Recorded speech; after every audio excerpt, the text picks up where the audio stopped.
నమస్కారం అండి. 2025 సంవత్సరంలో మార్చ్ 28వ తేదీ నుంచి శని గ్రహ ఒక మార్పు అనేది జరిగింది. ప్రస్తుతం శని గ్రహం వచ్చేసి మీన రాశిలో సంచారం చేస్తున్నారు. అది మనందరికీ తెలుసు. అయితే 2025 జూలై 13వ తేదీ నుంచి 2025 నవంబర్ 28వ తేదీ వరకు అంటే దాదాపు 138 రోజుల పాటు ఆయన వక్రించి సంచారాన్ని చేయబోతున్నారు. ఈ ఏదైతే శని మీన రాశిలో వక్రించి సంచారాన్ని చేస్తున్నారో, ఈ వక్రించిన శని సమయం ఏదైతే ఉందో ఈ 138 రోజుల పాటు ద్వాదశ రాశుల వాళ్ళకి ఎలాంటి ఫలితాలు రాబోతున్నాయి, మరియు వాళ్ళు ఏ విషయాల్లో జాగ్రత్తలు తీసుకుంటూ వెళ్ళాలి, మరియు వాళ్ళు ఎలాంటి పరిహారాలని పాటిస్తూ వెళ్ళాలి అని ఈ వీడియో ద్వారా తెలుసుకుందాం. ముఖ్యంగా నేను ఏదైతే ఈ వక్రించిన శనిగ్రహం వలన ఇలాంటి ఫలితాలు రాబోతున్నాయి అని చెప్తున్నానో, ఇది దేని బట్టి అవి పూర్తిగా శుభ ఫలితాలు వస్తాయా లేదా మనకి అశుభ ఫలితాలు వస్తాయా అని మనం ఎలా తెలుసుకుంటామంటే, అష్టక వర్గ బిందువులు ఎవరి జన్మ జాతకంలో అయితే మీ వ్యక్తిగత జాతకం ఒకసారి చెక్ చేసుకోండి. మీ మీన రాశిలో శని గనక 0, 1, 2 బిందువులు గనక ఇచ్చి ఉంటే వాళ్ళు చాలా జాగ్రత్తగా ఉండాలి. వాళ్ళకి అశుభ ఫలితాలు వచ్చే సూచనలు ఎక్కువగా ఉంటాయి అని అర్థం. ఎవరి జన్మ జాతకంలో అయితే శని 3, 4 అష్టకవర్గ బిందువులు గనక ఇచ్చి ఉంటే వాళ్ళకి కాస్త మంచి ఫలితాలు రాబోతున్నాయి అని అర్థం. అంటే కాస్త కొంచెం రిలీఫ్ అనేది ఉంటుంది. పూర్తిగా నెగిటివిటీ ఉండదు, అంటే పూర్తిగా చెడు కూడా ఉండదు, పూర్తిగా శుభం కూడా ఉండదు. మీడియం రిజల్ట్స్ అనేది మిక్స్డ్ అనేది ఉంటుంది. 0, 1, 2 అంటే పూర్తిగా అశుభ ఫలితాలే ఎక్కువగా ఉంటాయండి. ఎవరి జాతకంలో అయితే 5, 6 గనక ఇచ్చి ఉంటే మంచి ఫలితాలు వస్తాయి. కాస్త లేట్ అయినా, అది ఏళ్ళనాటి శని అయినా పంచమ శని అయినా, సో 5, 6 బిందువులు గనక ఇచ్చి ఉంటే కాస్త లేట్ అయినా మీకు శుభ ఫలితాలు వస్తాయి అని అర్థం. అయితే 7, 8 బిందువులు గనక ఇచ్చి ఉంటే ఎవరి జన్మ జాతకంలో అయినా 7 లేదా 8 బిందువులు గనక ఇచ్చి ఉంటే ఎక్సలెంట్ రిజల్ట్ అని చెప్పవచ్చు. చాలా బాగుంటుంది వాళ్ళకి. వాళ్ళు ఎంత ఇబ్బందులు పడినా ఫైనలీ వాళ్ళు ఈజీగా సక్సెస్ అనేది సాధిస్తారు అని అర్థం. ఓన్లీ 0, 1, 2 బిందువులు ఇచ్చి ఉండే వాళ్ళకే ఎక్కువ ఒడిదొడుకులు, ఇబ్బందులు, కష్టాలు అనేది వస్తూనే ఉంటాయండి. సో అష్టకవర్గ బిందువులు చాలా ఇంపార్టెంట్. సో ఈ ఒక అష్టకవర్గ బిందువుని మీరు చెక్ చేసుకుంటే మీకు ఈజీగా అనేది, అంటే ఈ ఫలితాలు ఎలా వస్తాయనేది ఈజీగా అర్థమవుతుంది. ఇక ఒక రాశి గురించి మనము తెలుసుకుంటూ వెళ్దాం. ఈ మేషరాశి వాళ్ళకి 2025 మార్చి నుంచి ఏళ్ళనాటి శని ప్రారంభమైంది. వ్యయస్థానంలో సంచారాన్ని చేస్తున్నారు.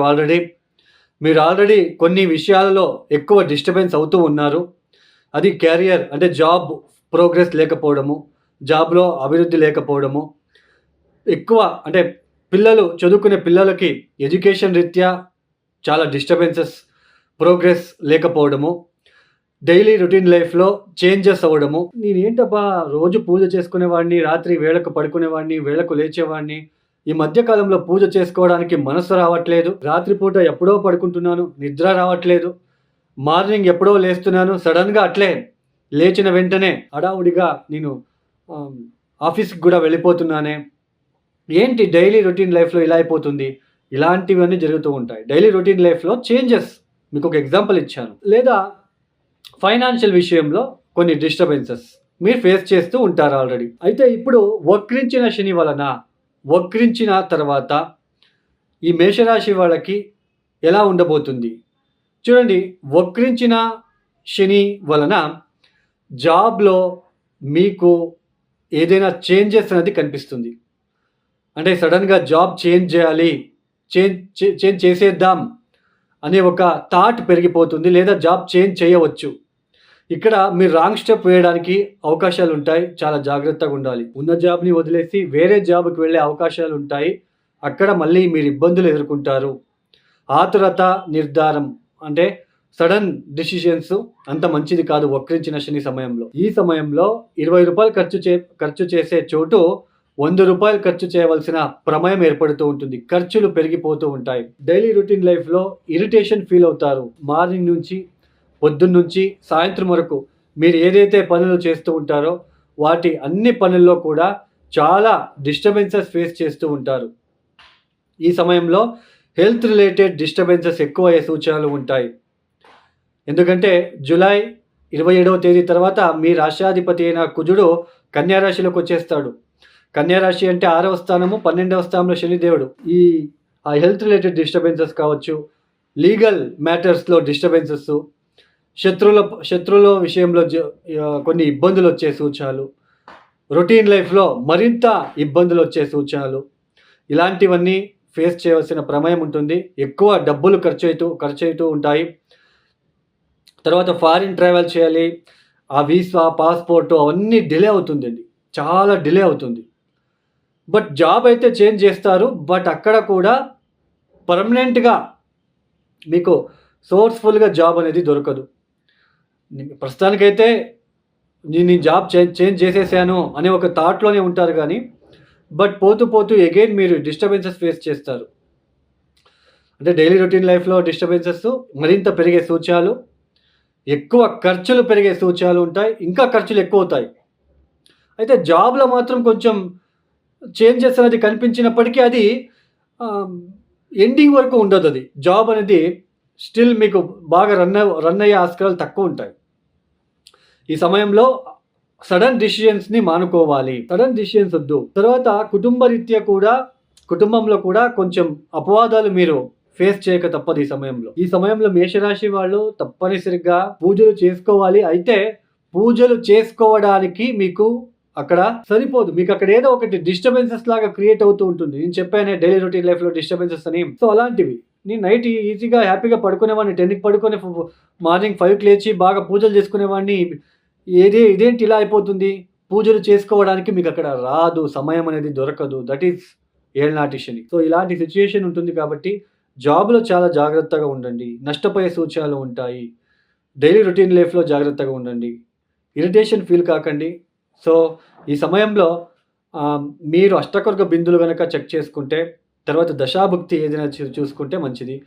ఎస్పెషల్లీ జూలై 27 తేదీ తర్వాత ఆగస్ట్, సెప్టెంబర్ వరకు హెల్త్ రిలేటెడ్ లీగల్గానే వెళ్ళండి. ఏది చేసినా న్యాయబద్ధంగా చేయండి. లేదంటే చాలా డిస్టర్బెన్సెస్ ఫేస్ చేస్తారు. కొన్ని అనావశ్యకంగా మీ పైన ఏదైనా అపవాదాలు వచ్చే సూచనలు కూడా ఈ సమయంలో ఉంటాయి. జాగ్రత్తగా ఉండండి. ఎవరికైతే ఆస్ట్రాలజీ కన్సల్టేషన్ కావాలనుకున్న వాళ్ళు డిస్ప్లే అవుతున్న నెంబర్కి నేరుగా కాల్ చేయండి.